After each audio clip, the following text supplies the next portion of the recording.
Hi, my name is Todd Proffitt, and I'm a lighting designer and a professor at the State University of New York at Fredonia. And I wanted to make a video about how I'm doing distance learning, and I wanted to show some of the technical stuff, some of the behind the scenes of my in-house studio. If you get a chance, I've been making some videos for my students. I'm putting them on YouTube, and then I'm putting them on what we call OnCourse, which is our Moodle classroom. And you can check those out at youtube.com/tm204. It's just my site where I've been putting some stuff up. But I've been trying to make lessons and just come up with new ways to present the material that's interesting in short videos. 7 to 16 minutes is what I've been doing. I know 16 is a little long, but there's a couple of them that I felt like I sort of needed to. But I'm trying to replace, hour and a half lectures sometimes. So I'm trying to condense this stuff as much as I can and find new ways to do things with distance learning. There's things that they can't do anymore. So my home studio is it's my daughter's room. She's a sophomore in college and has her own apartment. So I was able to borrow her room for that. And what you're seeing here is my webcam. Now the webcam is just straight from the iMac. I use this to record myself when I'm doing these different videos. One of the things that I did right before I left school was I had set up a new monitor that I grabbed from from storage, and it was an older Mac monitor. But the old Mac monitor actually had a FaceTime camera in it. And what I found was when I started doing some of this stuff that I actually had two different camera views. Now, do I need this? No, but it's kind of fun. I actually find I'm working on the second screen, and I'll tell you why here in a second. So when I need to face this screen directly, I can actually go to that second camera. When I knew I was going to distance learning, the first thing I knew is I needed to do demos. And when I needed to do demos, I needed a camera. I own a camera I bought, and that's this view right here. Which I just realized I put my cup in the way. I moved that out of the way. But I need something where I could do demos. What you're seeing now, this is something I've been working on, trying to find ways to do different light plots. And what that is I took the ground plan that I normally give them and print it out and set it up to be printed on 8.5 by 11 sheets of paper. Then they can just take a template and write on top of that. So they don't have to have the full drafting package, but they can definitely get their point across with the light plot. So what is this camera setup that I have? Let me just switch off the camera views for a second. The camera is a small Sony handheld camera. And I'm just coming out of there's a little HDMI port in here, and I'm going from mini HDMI into HDMI, and then into the camera through a video capture card, which I'll talk about in a second. Now, I bought this camera because I work at a company in Buffalo, and when I go up, I record the designer runs so that when I'm queuing the show, if I've got any questions about blocking or anything that I saw, I can go back and see it again. I upgraded a couple of years ago. I had an older one that had a hard drive on it. It didn't even have an SD card slot, but it was very difficult to get the movies off. It was kind of an older format, so decided a couple of years ago to upgrade this. I knew I had this. I liked the little camera so much, I bought one for school to do the exact same thing with, and I left it there in case anybody else in the faculty wanted to use it. Okay, so how do I get this signal into the computer? Well, you need a video capture card, and I bought this one right here. That was the one you saw in the picture a second ago, and it was $89, a little more than I wanted to spend, but I'll be honest, it's been well worth it. I got this one because it has a mic input and another headphones input in case I was having trouble getting the audio in, but I knew I could figure it out. But I went and got this one anyway. I also got it because it was at Best Buy. It's one they had in store. Things were just starting to shut down. I wasn't sure how much longer. I wasn't sure if I'd be able to get things from Amazon or be able to get what I needed. So I went ahead and purchased this one in store, and it works pretty good. You put the HDMI in here, coming from the camera, and then it goes out through a USB-C port, which those USB-C ports are right over here. There's actually one for the host, and then if you want to get some extra power in there, you can actually put in a power, and these are both USB-C. So, and I have a USB-C into the computer. That's how I'm actually getting that signal in there. Okay, and it works pretty good. I can zoom in and out. I can do a bunch of other things. Now, you might want to ask, how am I switching cameras? Well, let's hope this doesn't do anything ugly. All right, so this is a program. I've just searched the App Store and found one called Multicam, and I really like it. It was absolutely free. It just knows which video inputs I have, and it can move between them if I want to dissolve in between them, and it can do a nice dissolve. I forgot I got to turn that on. And then if I just want to shut the output off, boop, I shut the output off, and it's actually outputting to my second camera. Okay. The other thing that I've got set up over here is I do have, let me bring that back one more time, sorry. I do have a little light because I knew I wanted to do some color demos. I'm using a quick little American DJ Megapar Profile Plus. I borrowed this from our lighting lab, and I can turn it on. Okay.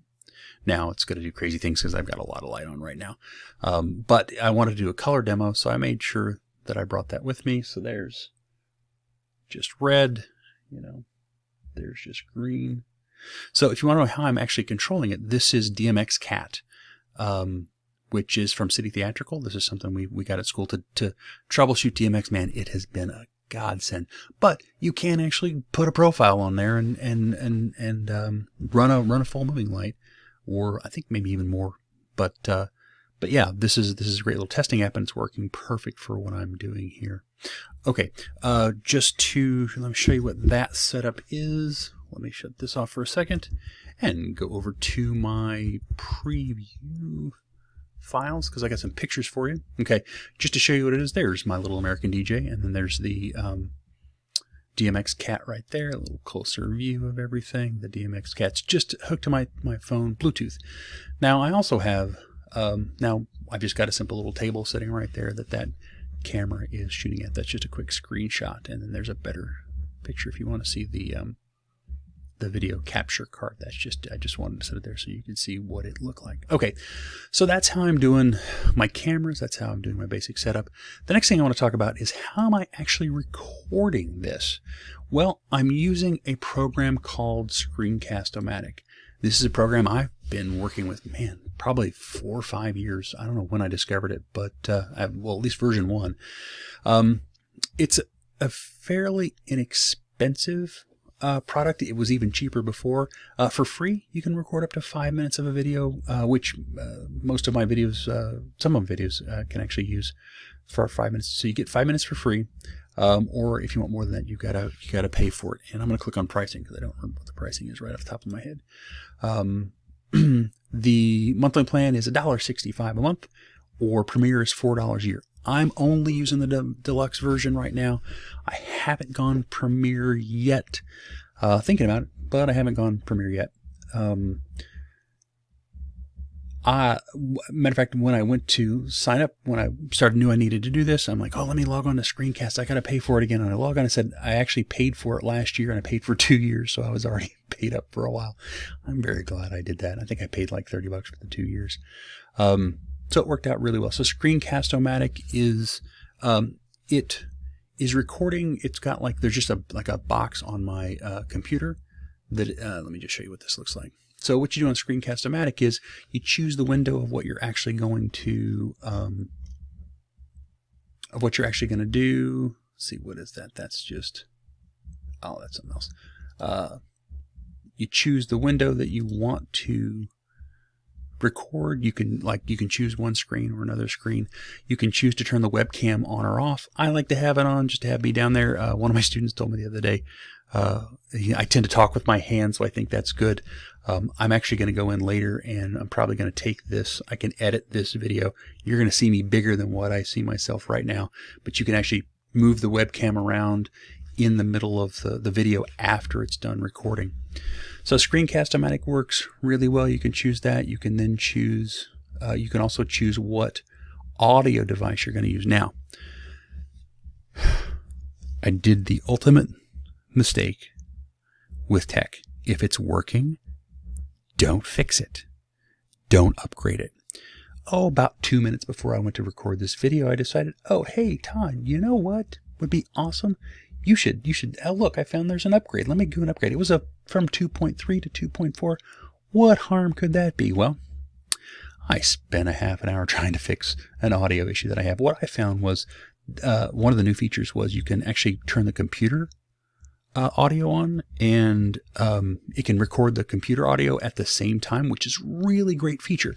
The problem was every time I put it on, turn that on, it wasn't working with my microphone. And I think that's because I'll show you my microphone setup in a second, but my microphone actually can send the computer audio in, so I don't think it liked that very well. So once I shut that off, I was perfectly fine. So like I said, this is pretty straightforward. You can choose to have a webcam, not a webcam, just have the screen. You can choose what size it is. And like I said, this narration thing is fairly soon. There are a few preferences. I'm not going to go into those right now. I can't remember what they are off the top of my head. So, but that's how I'm recording you. And like I said, I think this works on Mac and PC. All right. So I was talking about my voice. What am I using for my voice? First thing, here's just the picture. Let me show you some of the specific parts though. The microphone itself is a Heil PR40. Why am I using using a quality mic for this as well? I purchased this a couple years ago to record voiceover work. Particularly, we have a pre-show announcement. Instead of this sitting in a box the whole time, I just leave it hooked up to my computer all the time. So whenever I am online or I'm making these videos, I've got a decent mic that I'm using. The PR40 is one of the top of the line ones. A dynamic microphone. I highly recommend it if you've got it. You don't need this, obviously, but I do like better audio than just say the earbuds here. I think that's something that's worth investing in. But how am I getting the sound in there? I do have at school, and I should have grabbed it, was a little Shure interface to USB interface. But again, a few years ago, I decided to buy the actually I've had this like 2 or 3 years, the Yamaha AG03 console. It's kind of made for podcasters. It's really pretty straightforward. It's one of the things it's got that loop back feature that it's showing right there, so I can actually kick my computer audio back in for recordings and stuff like that, which is really nice. It's a simple 2-channel thing, and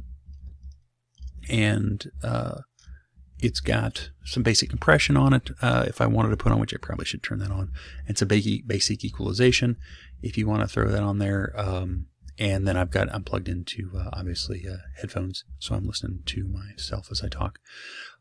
So again, this piece of equipment itself costs about $150. And again, I realize not everybody's going to be able to do that, but it's what I'm using. And again, that feature that it records, that it sends the computer audio back for the recording, is a really, really nice feature. Okay, so that's my video setup. That's my audio setup. Now, the other thing that I started working on today was what if I wanted to, so I've been doing it to use demos. I've been using Vectorworks to show demos from there. But what if I want to do my iPad? Well, I love doing iPad apps and I love showing those off. So I purchased another program today. Let me scoot this over just a little bit. I purchased a program today called Reflector, I think is what it's called. Go back over here real quick. Oops, let me move this out of the way, sorry. And Reflector 3. Again, I was looking at my things, and I actually had Reflector 1. I had already purchased a couple years ago wanting to do this. I needed to get the update because the old version just didn't work. I was using version 1, and they're now up to version 3. What this is just a simple little casting program, so I can actually go in and you can actually see what I see. So today I demoed Go Button, which is a fun little app. Go back up here to Q1. Play this just for a second. Hopefully I won't get tagged. But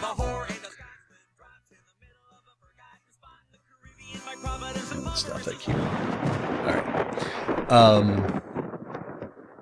So I can do all kinds of demos and stuff from this app in particular. Now, the cool thing about this app is it's not only for the iPad, but you can also use it for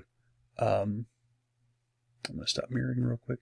You can also use it for Android. So if I do this correctly, I didn't try this beforehand, so it's going to fail miserably, I'm sure.